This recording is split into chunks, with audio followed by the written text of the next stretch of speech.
अलका एक बहुत बड़े सेठ जी मदनलाल जी के घर बहू बनकर आई थी। सेठ जी के दो बेटे थे।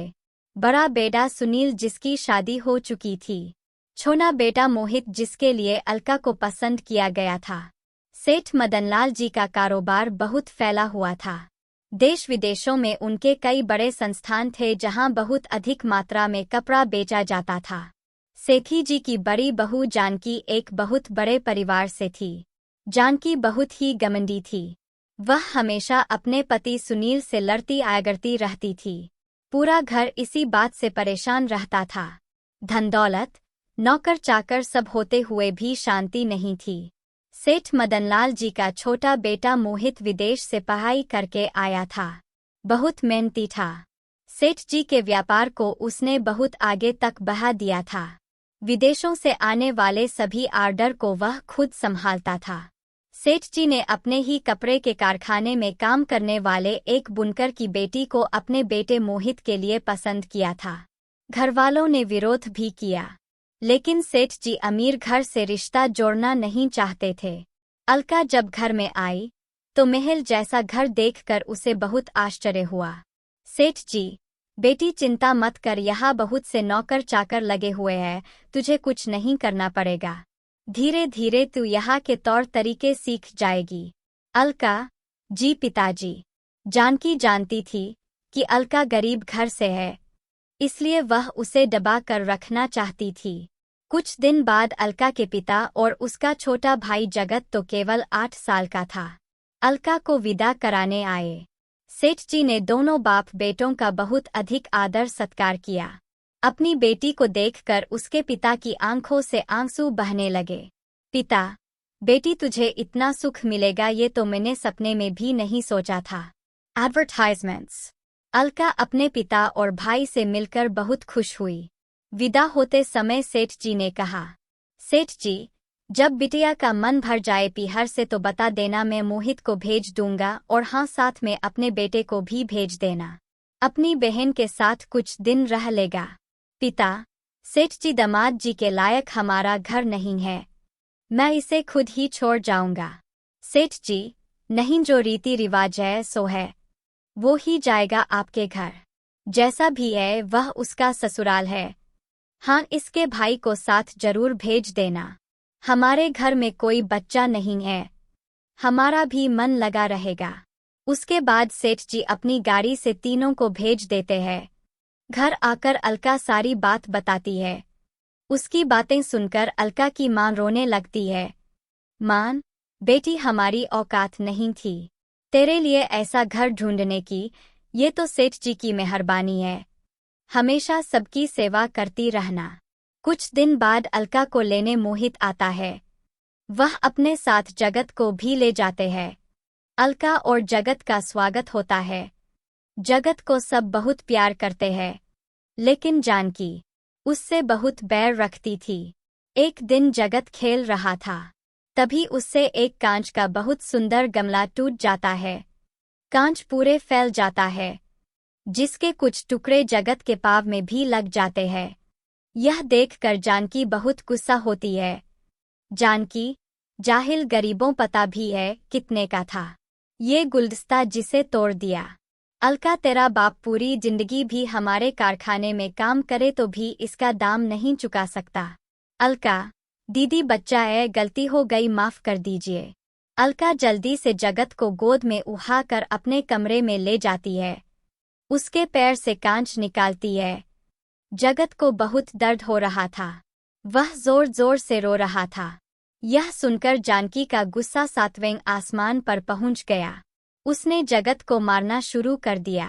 अलका उसे बचाती रही, लेकिन जानकी ने नहीं छोड़ा। जानकी, कहाँ से भिखारी इकट्ठे हो गए हैं। अलका जगत के पैर में पट्टी बांधकर उसे चुप कराकर सुला देती है।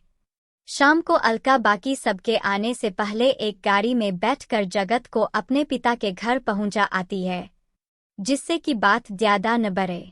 शाम को सेठ जी जगत के लिए मिठाई लेकर आए थे, लेकिन जगत को न पाकर वे दुखी हो जाते हैं। घर के नौकर उन्हें सब बता देते हैं। सेठ जी जानकी से बहस नहीं करना चाहते थे। इसी तरह समय बीत जाता है। अलका एक बेटे को जन्म देती है, जिससे सेठ मदनलाल जी की खुशियों का ठिकाना नहीं रहता, लेकिन जानकी का गुस्सा सातवें आसमान पर था। बच्चे के नामकरण का दिन आने वाला था। सेठ जी ने अलका के घरवालों को न्योता भिजवाया।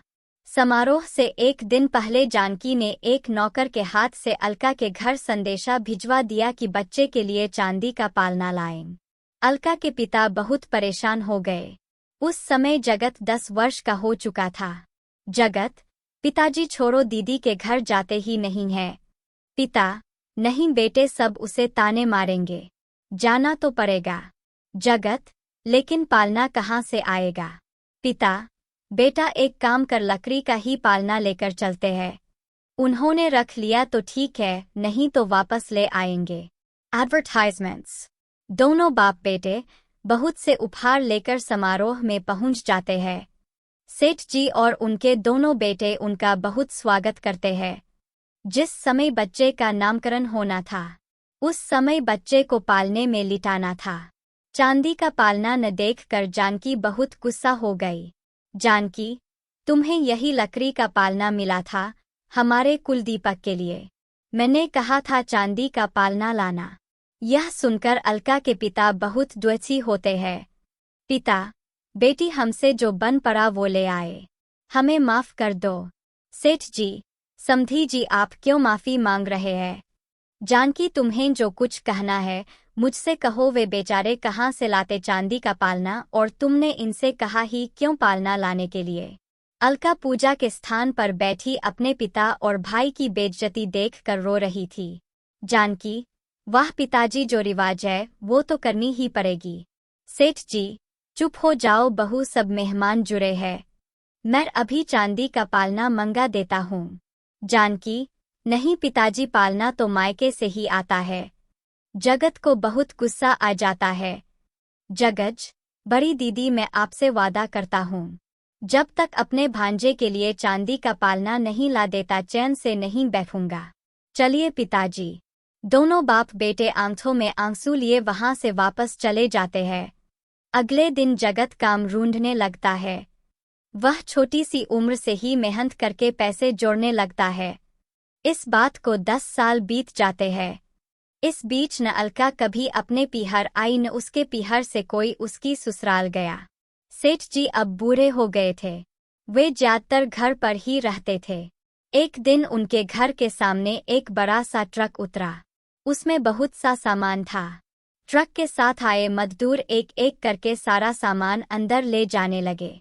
सेठ जी ने उनसे पूछा, लेकिन वे बिना कुछ बताए सारा सामान घर के आंगन में रख आए। सेठ जी, ये सब क्या है? हमने तो कुछ नहीं मंगाया। तभी बाहर एक आलीशान कार आकर रुकती है। उसमें से एक बहुत सुंदर युवक बाहर निकलता है। घर के आंगन में पहुंचकर वह सेठ जी के पैर छूता है। सेठ जी, बेटा तुम कौन हो और ये सब क्या है? अलका और जानकी भी वहां आ जाती है। अलका, जगत तू कितना बड़ा हो गया, पूरे 10 साल हो गए तुझे देखे। जगत, दीदी आपने पहचान लिया। अलका, हाँ, अपने भाई को कैसे भूल सकती हूँ, बता माता पिता कैसे है? जगत, सब ठीक है। बड़ी दीदी, थोड़ी सी देर हो गई, ये देखो। यह कहकर वह नौकरों को इशारा करता है। नौकर सारे सामान से कपड़ा हटाते हैं। एक बड़ा सा चांदी का पालना, बहुत सारे हीरे, सोने के जेवर, बच्चे के लिए चांदी के खिलौने। पूरा घर उनकी चमक से चमचमा रहा था। जानकी, भव्या मुझे माफ कर दो, मैंने घमंड में तुम्हारे पिता का अपमान किया था। उसकी मुझे यही सजा मिली कि मेरे कोई औलाद नहीं है। अलका अपने भाई के गले लगकर खूब रोई। अलका, भव्या कभी बहन की याद नहीं आई? जगत, बहन याद तो बहुत आती थी, लेकिन पिताजी का अपमान यहाँ जाने से रोक लेता था। आज मैंने अपना फर्ज पूरा किया, तब तो ऐसे मिलने आया। अलका, पिताजी का अपमान मेरे कारण हुआ, इसीलिए मैं कभी मायके नहीं आई, किस मुंह से आती। जानकी, बहन मुझे माफ कर दो, ऊपर वाले ने तो मुझे सजा दे ही दी है। अलका, नहीं दीदी, मुझे आपसे कोई शिकायत नहीं है। हमें अपने से ऊपर घर में रिश्ता नहीं करना चाहिए था। सेठ जी, बेटी ठीक कह रही हो, मैं अपने घर के लिए सुख लेने गया था, तुम्हारे हिस्से में दुख भर आया। जगत, सेठ जी क्या अब मैं अपनी दीदी को ले जा सकता हूँ? इस चांदी के पालने ने रोक रखा था आने को। सेठ जी, बेटा हमें शर्मिंदा मत करो, अपनी दीदी को ले जाओ, जब तक चाहे वहां रखना, और अपने पिता से मेरी ओर से हाथ जोड़कर माफी मांग लेना। अलका अपने 10 साल के बेटे को लेकर अपने भाई की गाड़ी में बैठकर अपने पीहर की ओर चल दी।